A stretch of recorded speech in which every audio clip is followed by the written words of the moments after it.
अस्सलाम वालेकुम friends. Now we can discuss types of reversible reaction. Previous topic में हम लोगों ने डिस्कस किया था रिवर्सिबल रिएक्शंस के बारे में। उसमें दो टर्म्स डिस्क्राइब की थी, फॉरवर्ड रिएक्शन और रिवर्स रिएक्शन।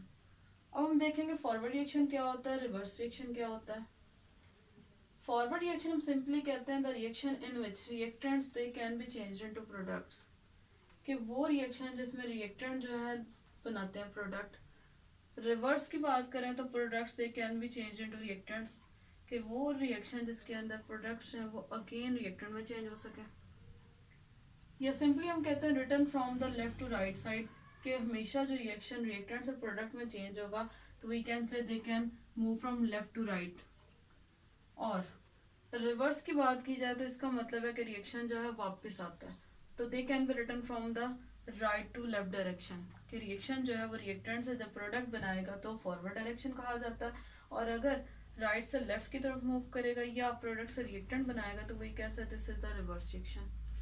नेक्स्ट बात आती है रेट ऑफ रिएक्शन।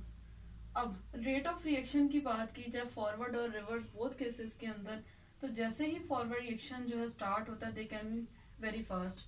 अब सबको पता है कि जब भी कोई रिएक्शन कराया जाता है तो स्टार्ट में बहुत ज़्यादा फास्टली वो प्रोसीड करता है, लेकिन जैसे जैसे वो रिएक्शन एंड की तरफ जाता है तो दे कैन स्लो डाउन। तो फॉरवर्ड के केस में भी सेम ऐसे ही बात है कि they can be fast at the beginning and slow eight the and, कि जैसे जैसे ये एंड की तरफ प्रोसीड करेगा तो दे स्लोज डाउन।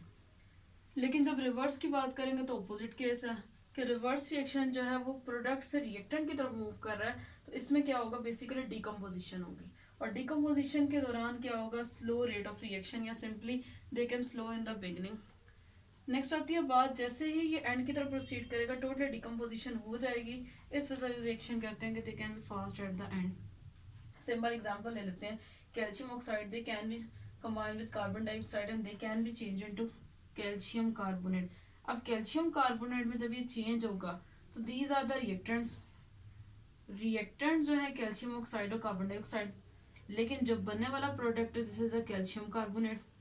अब रिएक्टेंट से जब प्रोडक्ट बनाएगा तो this is known as the forward reaction, और जब प्रोडक्ट से अगेन रिएक्टेंट बनाएगा तो this is the reverse reaction. इसी को अगर ग्राफ की फॉर्म में एक्सप्लेन किया जाए, अभी हम लोगों ने डिस्कस किया कि रेट ऑफ रिएक्शन जो है वो फास्ट है या स्लो है।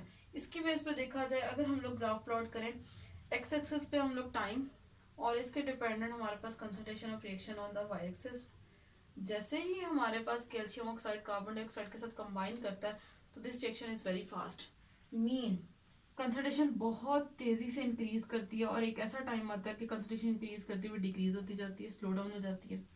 लेकिन रिवर्स के केस में कैल्शियम कार्बोनेट जब अगेन चेंज होगा कैल्शियम ऑक्साइड कार्बन डाइऑक्साइड में, तो इस रिएक्शन में क्या होगा, डिकम्पोजिशन, और रिएक्शन जो है वो क्या करेगा, स्लो डाउन हो जाएगा। और एक ऐसा स्टेप जहाँ पे फॉरवर्ड रिएक्शन इक्वल होगा रिवर्स रिएक्शन को, this is the chemical equilibrium.